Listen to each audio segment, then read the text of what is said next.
आम आदमी पार्टी के सांसद संजय सिंह हमारे साथ बातचीत के लिए मौजूद हैं। सर, आज आपने प्रेस कॉन्फ्रेंस की, कई मुद्दों पर सरकार को घेरा, क्या है? देखिए, मैं ये कह रहा हूँ कि अगर ये वक्फ बिल पास करेंगे तो ये सरकार गिर जाएगी, क्योंकि वक्फ बिल में विरोध में अब आ गए हैं नायडू साहब, नीतीश जी, चिराग पासवान और अपने जयंत चौधरी जी, ये सारे लोग इसके खिलाफ हो गए। तो ये जो बार बार दावा कर रहे हैं वक्फ बिल पास करेंगे, वक्फ बिल पास करेंगे, तो इनकी सरकार गिर जाएगी मोदी जी की, नंबर एक। दूसरी बात, मैंने ये कहा कि आरएसएस 100 साल उसके पूरे हो गए हैं। उस समय आज मोदी जी गए, 11 साल तक मोदी जी को आरएसएस की याद नहीं आई। चुनाव के पहले नड्डा साहब ने कहा अब आरएसएस की ज़रूरत हमको नहीं है, बीजेपी मजबूत संगठन बन चुका है। मेरा सवाल यह है कि 100 साल में आरएसएस ने एक भी दलित, पिछड़ा और आदिवासी अपना प्रमुख क्यों नहीं बनाया? किसी महिला को आरएसएस का प्रमुख 100 वर्षों में क्यों नहीं बनाया? तो एक सीमित जाति और सीमित क्षेत्र का संगठन है आरएसएस, उसी का प्रतिनिधित्व करता है, इस देश के लोगों का प्रतिनिधित्व नहीं करता। ये एक बात। दूसरी बात, श्यामा प्रसाद मुखर्जी जी ने आज़ादी के आंदोलन में 1942 में अंग्रेज गवर्नर को चिट्ठी क्यों लिखी थी? भारत छोड़ो आंदोलन को कुचलने की बात क्यों कही थी? 52 साल तक आरएसएस ने तिरंगा झंडा क्यों फहराया? तिरंगा झंडा क्यों नहीं फहराया अपने मुख्यालय पे? और 52 साल तक तिरंगा झंडा नहीं फहराया और इन्होंने मुस्लिम लीग के साथ मिलकर इनके पुरखों ने सरकार बनाई, तो क्यों बनाई? इन सारे प्रश्नों का जवाब कौन देगा? 100 साल आपके पूरे हो गए, इन 100 वर्षों में आपने क्या क्या कुकर्म किए हैं वो बताने पड़ेंगे ना आपको। आपने आज़ाद हिंद फौज का विरोध किया है, नेताजी सुभाष चंद्र बोस की सेना का विरोध करते हुए आपने अंग्रेजों की सेना में भर्ती का आह्वान किया है हिंदुओं के लिए उस जमाने में।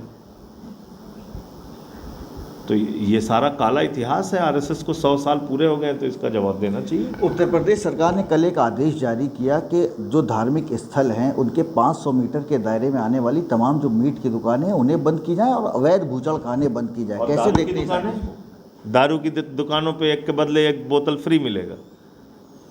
बताइए आप, दारू की दुकान खुली रहेगी, वहाँ एक के बदले एक बोतल फ्री मिलेगा, तो मीट तो कहीं से जाके खरीद लेंगे लोग, 500 मीटर दूर से खरीद लेंगे।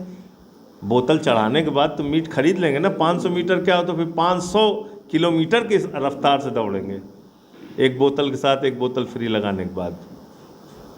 तो बाबा जी से कहिए कि जो मंदिर के पास बोतल एक के बदले एक बोतल फ्री बेच रहे हैं उसको भी बंद कराएं। बताइए, आप मेरे साथ हाईवे पे चलिए, आप 500 मीटर में आपको मंदिर भी मिलेगा, बगल में केएफसी भी मिलेगा, बगल में मैकडोनल्ड भी मिलेगा, बगल में दारू की दुकान भी मिलेगी। आप बताइए कैसे बंद कराओगे आप? हिम्मत है आपकी बंद कराने की? अगर योगी जी में हिम्मत है तो ये हिम्मत दिखाएं, मैं उनको माला पहनाऊंगा। दिखाएं हिम्मत। मंदिर के बगल शराब की दुकानें उत्तर प्रदेश में बंद कराएं, केएफसी बंद कराएं, मैकडोनल्ड बंद कराएं, मैं उनका अभिनंदन करूंगा।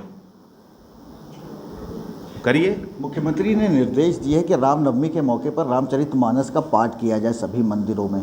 कैसे देखते हैं? अच्छी बात है। पूजा अर्चना में उनके निर्देश की क्या ज़रूरत है? वैसे ही लोग करेंगे। भाई उसमें योगी जी, हमें पूजा अर्चना करना होता है, हमें योगी जी से निर्देश थोड़ी कोई लेना है।